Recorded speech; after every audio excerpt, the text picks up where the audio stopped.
Shalom, Bapak Ibu Saudara. Kita teruskan studi kita kristalisasi dan kita sudah masuk ke dalam kitab Nabi-Nabi.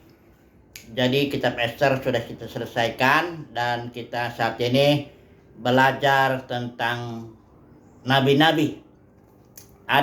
Kita mulai dengan Yesaya, ya, kitab Nabi-Nabi ini.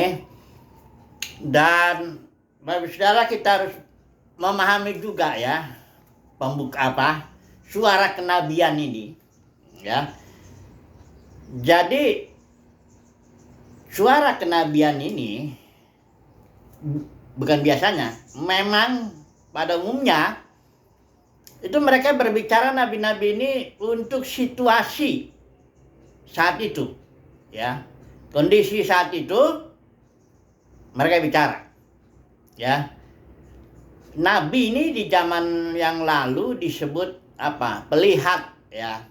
Karena begini, nabi ini bisa melihat hal-hal yang enggak dilihat oleh orang awam, bahkan oleh para pemimpin umat, enggak dilihat. Sebabnya suara mereka pada umumnya, yang nabi yang benar itu, ya, itu enggak disukai. Karena nabi yang benar ini, dia melihat, biasanya, ya, memang suara kenabian ada juga penghiburan, ada juga peneguhan keselamatan, tapi pada umumnya dia bersuara untuk hal-hal yang, atau kekurangan-kekurangan, kebusukan-kebusukan yang tersembunyi, yang gak diketahui oleh umat dan bahkan para pemimpinnya. Ini sebagai contoh lah, ya. Tentu Yohanes Pembaptis itu seorang nabi, ya. Sama Yesus juga, ya, jabatan nabinya juga berfungsi. Dan saudara melihat di zaman itu, ya, Yudaisme, ya, mereka punya gedung yang bagus, bait suci, karena sudah dipugar oleh Herodes. Itu yang dibangun sebenarnya oleh Zerubabel, tapi dipugar selama kurang lebih 46 tahun itu. Pugar sangat bagus. Mereka punya organisasi yang namanya Mahkamah Agama, ya, Sanhedrin namanya. Ada Sanhedrin pusat, ada yang wakil di daerah. Dan mereka anggota-anggotanya itu orang-orang yang terhormat juga, ya, ahli Taurat, orang-orang Farisi, ya. Imam-imam tuh umumnya kaya-kaya juga itu. Ada di situ Kayafas, ya, ada Yusuf Arimatea, ada di sana Nikodemus, ya, Gamaliel, orang-orang yang terhormat lah, ya. Dan, ya, mahkamah ini anggotanya 70, dipimpin imam besar. Dan mereka diberikan kekuasaan oleh pemerintahan Roma pada waktu itu untuk mengatur bukan hanya kehidupan beragama, tapi juga kehidupan sosial. Dan boleh menghukum juga, ya. Ini Paulus sering kena itu. Dia dianggap sesat itu bisa dipukul itu 40 kurang 1, jadi 39 kali. Jadi mereka sangat terhormat sekali. Orang banyak menghormati, Gamaliel juga terutama itu dihormati, ya.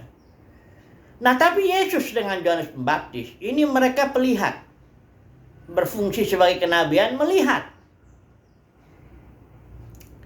Makanya Yesus misalnya di Matius 23 itu tegurannya pada orang Farisi, engkau seperti kuburan, katanya. Luarnya kalau kuburan itu kan bagus, ya. Nggak ada kuburan luarnya itu jelek, pasti dipelihara, ya. Nama semuanya, tapi saudara, ya, karena kita udah tahu aja 2 meter di bawah itu bangke-bangke, ya. Tapi dalam kasus kondisi Yudaisme di zaman itu, banyak umat Tuhan atau bahkan pemimpinnya nggak melihat. Mereka merasa, ya, ini kita baik-baik saja, ritual jalan terus, korban-korban jalan terus, ya, nggak masalah, ya. Nah, sementara Yesus maupun Yohanes Pembaptis dia melihat. Bahkan Yesus sampai mengatakan, kamu bapakmu iblis, ya. Karena memang mereka kan membunuh Yesus, ya, Yudaisme itu. Kemudian Yohanes Pembaptis bilang, kau keturunan ular beludak. Ini enggak mengejek itu. Itu faktanya. Bukan ular beludak secara jasmani melahirkan orang-orang Farisi ahli Taurat, bukan gitu. Ular di situ simbol daripada iblis juga, ya. Sebagaimana bapak begitu juga anak, kan begitu, ya. Benih ular itu, hayat ular itu yang membunuh Tuhan Yesus itu ada dalam diri orang-orang Farisi ahli Taurat itu. Nah, ini yang gak dilihat oleh orang banyak, bahkan oleh mereka sendiri. Para pemimpin itu gak melihat itu. Nah, ini makanya suara kenabian itu yang pertama, ya, dia melihat situasi saat itu. Biasanya kalau nabi yang benar, dia melihat situasi itu dan dia biasanya menegur. Situasi yang kelihatannya aman-aman seperti di sini Yesaya pasal 1. Ya, coba dulu kita contohkan langsung di sini, ya. Dikatakan ayat 13, janganlah membawa persembahanmu yang tidak sungguh. Artinya orang Israel di zaman itu, ya, membawa persembahan juga. Mereka mengadakan juga perayaan bulan baru, Sabat. Mereka juga bikin pertemuan-pertemuan ayat 13 ini, ya. Terus dikatakan di sini ayat 11, korbannya banyak, ya. Korbanmu banyak, ya. Lembu jantan, anak lembu, apa sebagainya. Jadi di zaman Yesaya bersuara itu, kondisi bagi yang tidak melihat itu baik-baik saja, ya. Baik-baik sajalah, ya. Nah, ini tapi nabi ini bersuara untuk saat itu, ya. Kemudian suara kenabian juga bernubuat, artinya bicara apa yang akan datang nanti.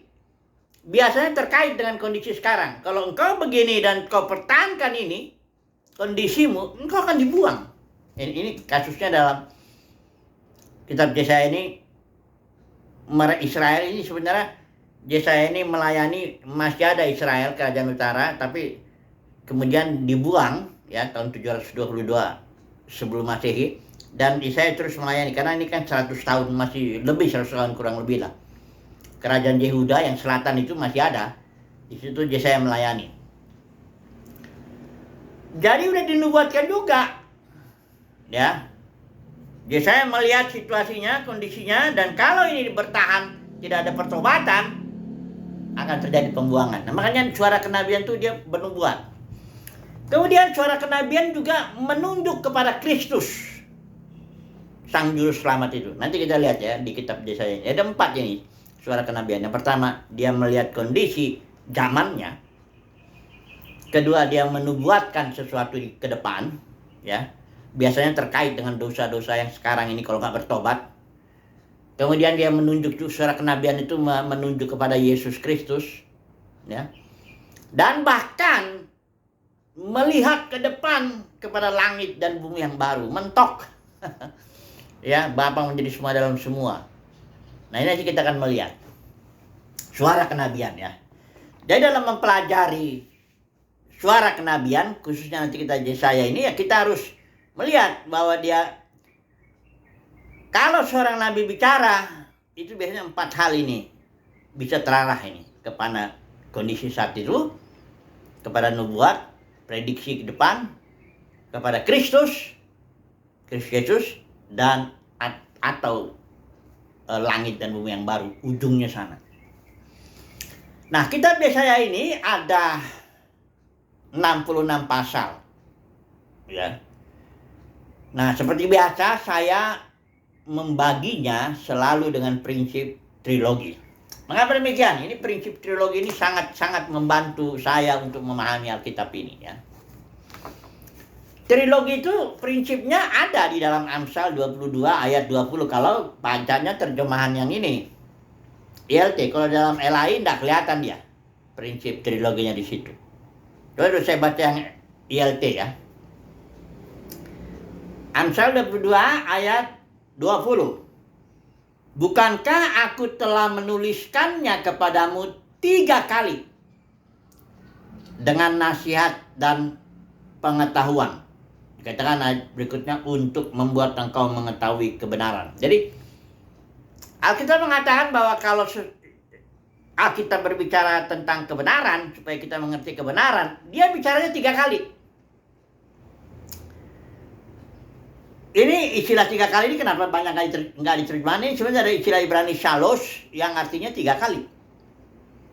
Pertama, kedua, ketiga. Jadi trilogi kalau saudara lihat di kamus-kamus itu adalah suatu cerita ya, berurutan dia. Perkataan pertama atau cerita pertama, cerita kedua, cerita ketiga ya. Berurutan. Masing-masing punya tema tersendiri, sudah jelas temanya masing-masing. Sudah sempurna lah, pembicaraan yang pertama sempurna, pembicaraan kedua sempurna, pembicaraan ketiga sempurna. Berurutan dan mereka punya tema yang sama. Nah di sini ya, contohlah trilogi Perjanjian Baru. Itu sebenarnya trilogi Perjanjian Baru itu 3 kali berbicara itu. Grupnya Petrus ya, bicara kepada bangsa Yahudi. Sempurna, lengkap. Ya. Kalau saudara bagi-bagi itu, saya udah tulis itu buku trilogi. Kalau mau dibagi itu ada Matius itu, kalau yang artinya suara kebenaran untuk orang Yahudi. Nah, itu dari Petrus itu. Ada Petrus, Yudas, ada Matius, ada Markus, ya. Ada grupnya Yakobus juga ya. Yudas itu masuk kepada Yahudi. Suara yang pertama. Yang kedua, suara kebenaran yang melalui Paulus kepada, nah ini nggak ada lagi Yahudi, nggak ada bukan Yahudi, karena Paulus itu bahkan secara khusus untuk bangsa bukan Yahudi. Ini suaranya ini, ya selain itu surat-suratnya Paulus, Lukas juga termasuk Injilnya itu, ya. Titus, ya itu Titus, Timotius, jelas lah ya. Kemudian yang ketiga itu Rasul Yohanes. Setelah suara Petrus, suara Paulus selesai, masuk suara Rasul Yohanes ini. Itu buat gereja-gereja yang sudah jatuh. Nah itu nanti kita akan singgung juga ini. Sebenarnya udah sering disinggung. Kitab suara-suara kebenaran yang ketiga ini, Rasul Yohanes ini, kepada gereja yang sudah jatuh pada zaman itu. Tahun 90, tahun 95 masih udah jatuh gereja. Itulah yang ditulisin di Wahyu pasal 2, pasal 3. Ya. Daerah Asia kecil, Turki yang sekarang, dia sekarang kita lihat mengalami gempa. Jadi 3 cerita ini, suara Petrus dan grupnya, termasuk surat-suratnya itu, suara Paulus dan timnya itu Timotius ya, ada Lukas, ada semuanya di situ. Dengan surat-suratnya itu dan suara Rasul Yohanes. 3 suara ini sebenarnya 3 tema yang sempurna, udah pada dirinya udah sempurna. Tapi mereka punya satu tema besar bersama, yaitu tentang kingdom. Karena memang perjanjian baru kan, bagaimana Yesus datang itu tujuannya kan yang menegakkan kerajaan sorga di bumi ini. Jadi trilogi ini prinsip yang sangat penting sekali. Banyak di dalam perjanjian lama orang Yahudi juga menggunakan prinsip itu dalam memilah kitab-kitab mereka itu. Tenak istilahnya. Torah. Ya, Torah itu Kejadian Keluaran, Imamat, Bilangan, Ulangan. Baru Nebiim, kitab nabi-nabi. Baru Ketubim, surat-surat itu. Jadi Yesaya ini juga dia bersuara 3 kali. Yesaya pasal 1 sampai 39 itu suara kenabian Yesaya yang berbicara kepada Yehuda. Secara khusus itu sebelum Yehuda jatuh ke dalam pembuangan tahun 586 sebelum Masehi. Jadi duluan Yesaya masih ada ketika Israel itu dibuang tahun 722 sebelum Masehi. Jadi ada 100 tahun kurang lebih. Jadi suara Nabi Yesaya ini yang pertama pasal 1 pasal 39 berbicara kepada kerajaan Yehuda sebelum mereka dibuang. Ya. Makanya banyak peringatan-peringatan, nanti kita akan bahas poin demi poin seberapa yang nanti Tuhan gerakan kita bahas. Kemudian nah ini dari pasal 40 ke pasal 55, ya, pasal 40 ke pasal 55 ini jelas ditujukan kepada umat Israel atau umat Yehuda ya, yang Karena yang ini yang kerajaan utaranya dibuangnya ke Asyur. Yang ini nih yang dibuangnya ke Babel. Pasal 40 sampai pasal 55 itu suara kenabian Yesaya. Walaupun para ahli mengatakan itu orang yang berbeda, ya. Tapi kitab Injil mengakui bahwa itu tetap kitab Yesaya. Karena kitab Injil mengutip Yesaya di pasal antara 40-55, tapi menyebut itu suara Nabi Yesaya. Yang sebenarnya para ahli berpendapat itu ada nabi yang lain di zaman pembuangan. Karena jaraknya cukup jauh ini Yesaya, hampir 100 tahun kurang lebih itu ada dia di zaman pembuangan seorang nabi. Karena nggak tahu namanya, biasanya para ahli menyebutnya Deutero Yesaya. Ya kita terserah lah. Prinsipnya kita berpegang pada prinsip trilogi ini sekarang. Kemudian di pasal yang terakhir itu 56 sampai 66 itu suara kenabiannya beda lagi. Itu suara kenabian untuk umat Israel yang sudah pulang ke tanah perjanjian. Itulah ada 3 rombongan. Hanya kan di Babel hanya 70 tahun. 70 tahun di Babel dibuang, ya. Setelah itu pulang, ada 3 rombongan. Kita sudah bahas itu kan. Rombongan pertama itu yang digerakkan Tuhan di bawah kepemimpinan Zerubabel untuk membangun bait suci. Kemudian 78 tahun kemudian rombongan berikut. Nggak banyak. Ini kalau yang ini kan jumlahnya kurang lebih ada nggak sampai 50.000 lah. Kemudian rombongan kedua Ezra. Nah, itu juga nggak banyak. Paling banyak itu 5.000 atau 6.000 orang. Paling banyak ya. Sekitar segitulah. Ya. Kemudian rombongan ketiga. Ini kalau Ezra ini memulihkan kecintaan akan Taurat ya. Yang ketiga itu rombongan Nehemia 13 tahun kemudian. Itu lebih sedikit lagi ya, hanya Nehemia dengan timnya itu ya. Tapi dia Nehemia bawa tentara kerajaan Artasasta, Raja Artasasta itu memulihkan tembok. Tapi setelah mereka di dalam tanah perjanjian itu, dalam kota Yerusalem ya, secara khusus, pemulihan itu tak berjalan dengan lancar. Ya. Karena bisa dibayangkan lah ya. Ketika itu Yerusalem itu setelah 70 tahun sebelumnya kurang lebih itu yang dihancurkan oleh Nebukadnezar Raja Babel itu benar-benar dihancurin, dibakar rumah-rumah yang kaya, orang-orang kayanya dihancurin. Ya, temboknya pun dihancurin. Udah seperti kota yang reruntuhan lah. Kayak begitu ya. Nah, orang ini pulang membangun itu dan tidak berjalan dengan lancar ternyata. Banyak tantangan, kita sudah bahas itu tantangan.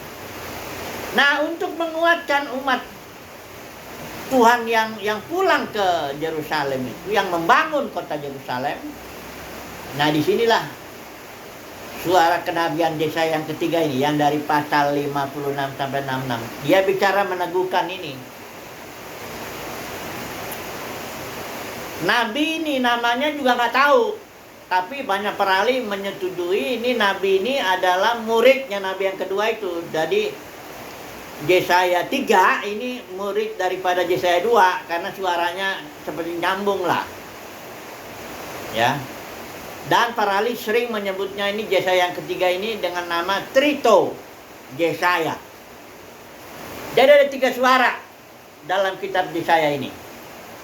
Suara yang pertama pasal 1 sampai 39 itu suara Yesaya sendiri yang disebut namanya ini. Ceritanya dia menyebut juga namanya, dia menikah, ada anaknya setidaknya 2 laki-laki anaknya. Dia berbicara kepada suku Yehuda, Benyamin, sebelum ketika kerajaan itu masih ada ini. Makanya ini rajanya ada Uzia, Yotam, Ahaz, Hizkia. Jadi kerajaan Yehuda masih ada, disitulah. Tapi Nabi Yesaya sudah menegur ini ya. persembahannya dibawa tapi nggak sungguh-sungguh, merayakan bulan baru Sabat tapi nggak sungguh-sungguh. Ada di situ ketidakadilan, tanganmu penuh dengan darah katanya dan sebagainya. Jadi Yesaya yang pertama suaranya berbicara kepada bangsa Israel, kerajaan Yehuda sebelum runtuh. Kemudian Yesaya yang kedua yang biasa disebut Deutero Yesaya, itu pasal 40 sampai 60, pasal 40 sampai 55, bicara kepada suku Yehuda dan Benyamin yang sudah dibuang ke Babel. Barangkali 40 tahun lamanya dia sudah di Babel itu. Barulah datang suara nabi yang kedua ini yang disebut Deutero Yesaya. Pesan-pesannya berupa penghiburan, menguatkan dan sebagainya, begitulah ya. Yang ketiga, nah ini nabi yang dari pasal 55 sampai ke 56 sampai 66 itu bicara kepada umat Tuhan yang ada di Yerusalem itu. Memang ya tentu bicara juga kepada diaspora orang-orang Yehuda, orang-orang Israel yang tersebar di kerajaan itu, kerajaan Media Persia. Itu lebih banyak. Jumlahnya bisa 2 sampai 3 juta orang-orang Israel yang itu, makanya kisah Esther itu ceritanya di situ. Ya, 2-3 juta yang nggak pulang.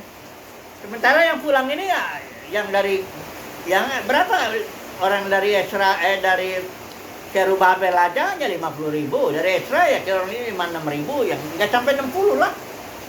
60.000 ada di situ. Nah, jadi ini trilogi daripada kitab Nabi Yesaya ini sangat penting. Trilogi, temanya apa? Yang pertama jelas, ya beberapa tema tentu. Ya tentu kalau sebagaimana suara kenabian, tentu teguran, ya, memberikan penguatan bahwa akan ada masa pada waktu itu, akan ada nanti di situ diprediksi keadaan Israel yang dipulihkan. Kemudian tema mengenai Kristus ada, bahkan tentang langit dan bumi yang baru, ya. Seperti itulah temanya, ya. Nah, jadi ini pembukaan aja dulu, ya. Artinya kita belum terlalu masuk, tapi oke lah, kita coba masuklah ke pasal 1, ya. Jadi kita sudah tahu trilogi Yesaya, ya. Dan yang sekarang kita masuk ke suara Nabi Yesaya, ya. Yang di pasal 1 aja khususnya lah, ya, yang di pasal 1. Ini pasal 1 ini seperti yang sudah sampaikan. Ayat 10. Dengarlah firman Tuhan, hai pemimpin-pemimpin manusia Sodom. Perhatikanlah pengajaran, ya, Tuhan. Hai rakyat manusia Gomora. Jadi pemimpinnya dibilang manusia Sodom, rakyatnya dibilang manusia Gomora. Udah bisa dibayangkan lah itu kondisinya. Itulah yang dilihat Nabi Yesaya. Padahal Yesaya ini bernubuat, ini raja-rajanya termasuk nggak terlalu jelek lah. Uzia, Yotam, nah yang paling bagus malah Hizkia. Hizkia itu raja yang, kita sudah belajar kitab raja-raja, itu dibilang seperti Daud. Hatinya itu, ya, artinya yes, raja yang sungguh-sungguh. Tapi tetap para pemimpinnya itu Yesaya melihat, ini nggak benar. Manusia Sodom para pemimpinnya itu, dan rakyatnya manusia Gomora. Kenapa? Dikatakan di sini korbanmu banyak sekali, ya. Tapi dibilang Tuhan, aku udah jemuk. Persembahanmu juga yang tidak sungguh, perayaan-perayaanmu, ya. Tanganmu penuh darah, ya. Di sini dikatakan ayat 17, usahakanlah keadilan. Nah, di sinilah poin daripada kenabian, suara kenabian itu. Keadilan. Ini biasanya keadilan ini artinya ada yang ditindas. Perhatikan di sini. Hak-hak anak yatim, perkara janda-janda, ya. Ini ketidakadilan ini sangat-sangat diperhatikan dalam suara kenabian itu. Suara kenabian dia nggak hanya ngelihat, oh ada ritual jalan, oh kebaktian jalan, oh persembahan jalan, khotbah jalan, apa semua. Nggak itu yang dilihat. Yang dilihat ada nggak keadilan di situ. Di bait suci misalnya ya, bait suci kalau dalam konteks perjanjian lama di bait suci itu dilihat di situ, nggak hanya dilihat korbannya jalan ya, imam-imamnya berfungsi dengan baik, suku-suku Lewinya baik, nggak itu. Tapi ada nggak keadilan di situ? Atau kalau dalam konteks ini gereja yang sekarang ini, nggak dilihat gedungnya bagus, persembahnya lancar apa, khotbah-khotbahnya terus ya. Kebaktiannya jalan terus, baik kebaktian yang di mimbar hari Minggu maupun yang di hari-hari biasa itu. Enggak itu ada yang dilihat. Bahkan sebenarnya bukan itu. Yang dilihat ada nggak keadilan dalam gereja itu. Karena ini gereja mula-mula itu sangat memperhatikan keadilan. Sangat sekali. Contohnya, kalau gereja mula-mula itu ngumpulin duit, itu yang utamanya dibagi-bagi kepada anggota yang kekurangan, janda-janda atau apa semuanya. Itu rutin, pembagian rutin, bukan sekali-sekali aja kayak diakonia ya, sekali-sekali aja gitu. Enggak, rutin. Nah, makanya waktu jemaat umur itu sudah makin banyak, itu ada pembagian yang tidak apa, antara janda-janda yang berbahasa Yunani dengan janda-janda yang berbahasa Ibrani. Itu makanya diangkat 7, bisa dibilang diaken lah, 7 orang yang penuh roh. Stefanus yang salah satu termasuk yang akhirnya dia mati martir. Keadilan ya, sementara Rasul itu fokus kepada doa dan firman ya. Jadi gereja mula-mula sangat memperhatikan keadilan, dan Tuhan juga sekarang sangat memperhatikan keadilan. Misalnya ada suatu pelayanan, gedung gerejanya besar, si pendetanya dapat makan per puluhan yang apa, kaya-kaya apa semuanya, atau ada. Jangankan begitu, bahkan pekerjanya. Atau saya tutuplah dulu dengan sedikit kesaksian lah ya. Ini bukan mengingat-ingat yang jelek, enggak. Saya mau beritahu kasus saya pun banyak itu orang terjadi begitu. Waktu kita kan, saya memulai itu dengan 8 orang. Gak punya apa-apa. Tidak punya apa-apa. Kita cuma kebaktian keliling aja. Saya pun yang main gitar sendiri, 1 orang. Tapi dalam beberapa tahun, oleh pekerjaan Tuhan, jadi tambah banyak. 200, 300, 400, bahkan barangkali kalau dengan anak-anak hampir 500 barangkali. Nah udah mulai kan ada. Waktu itu kami beli gedung. Sekarang tuh miliaran juga harganya. Beli gedung itu berjuang bersama, kami sebutlah namanya itu janji iman ya, itu dulu ya. Saya menyisihkan juga lah. Semua kita menyisihkan. Sebagian, ya menurut kami ya waktu itu ya banyak juga. Sisihkan semuanya, kita kumpul ya, pokoknya berdoa apa, pokoknya apalah, berjuanglah untuk dapat gedung ini. Ketika itu pecahlah pelayanan kami. Seperti biasa pelayanan orang juga banyak yang pecah begitu. Karena masing-masing sudah mulai, kalau udah mulai banyak jemaat, mulai banyak fasilitas, biasanya itu para pendetanya, kami 5 pendetanya, mulai ribut-ribut itu. Ketika pecah, saya keluar, itu sebenarnya ya, secara kalau apa, saya punya saham. Orang saya mulai dari nol kok, kayak perusahaan gitu, punya mulai dari nol. Saya juga memberi waktu itu pelayanan, bahkan mobil terbalik ya, perpuluhannya saya kasih apa sebagainya. Tapi ketika saya keluar begitu aja. Bahkan ketika mau pakai pun gedung itu sangat susah. Ada juga seorang pekerja di situ yang saya sampai sekarang itu tidak punya apa-apa. Itu dia mulai dengan saya waktu 8 orang, dia ikut di situ. Melayani habis-habisan seluruh hidupnya. Selama udah berapa tahun, dari tahun 90 mulai sekarang udah berapa, 30 tahun lebih. Tapi nggak ada dapat apapun. Ini ketidakadilan yang dahsyat sekali. Bahkan di dalam perusahaan-perusahaan sekuler nggak ada yang begitu. Dalam perusahaan sekuler jelas berapa samu, berapa persen. Nanti kalau misalnya pecah komisi gitu ya, ya dibagilah.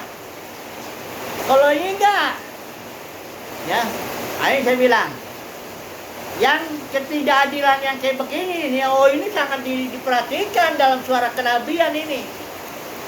Oh Tuhan, tidak lihat khotbahmu hebatnya kayak apa, Tuhan gak lihat ini pendeta terkenalnya kayak gimana, sekolahnya di mana, nggak dilihat pelayanannya hebatnya kayak apa, nggak itu dulu. Yang dilihat engkau adil nggak? Berlaku adilkah engkau dengan teman-teman sekerjamu? Berlaku adilkah engkau di dalam jemaatnya? Kalau bagaimana jemaatnya ini, makan atau enggak? Diperhatikan atau enggak? Janda-janda orang miskin apa semua, cuma disuruh berikan itu aja, duit, setor. Oh, ini sangat diperhatikan. Suara kenabian itu, makanya jangan heran kalau di zaman Yesaya maupun di zaman Tuhan Yesus itu, ketika suasana itu kelihatan baik-baik saja, ya, ritual jalan sebagaimana biasanya, tapi suara kenabian bilang, kau seperti kuburan, engkau kayak keturunan luar beludak dan sebagainya. Oke lah, kita tutup dulu ya pembukaan ini, trilogi Yesaya ini, suara kenabian. Kita akan nanti bahas lebih dalam lagi mengenai Yesaya ini. Haleluya, amin.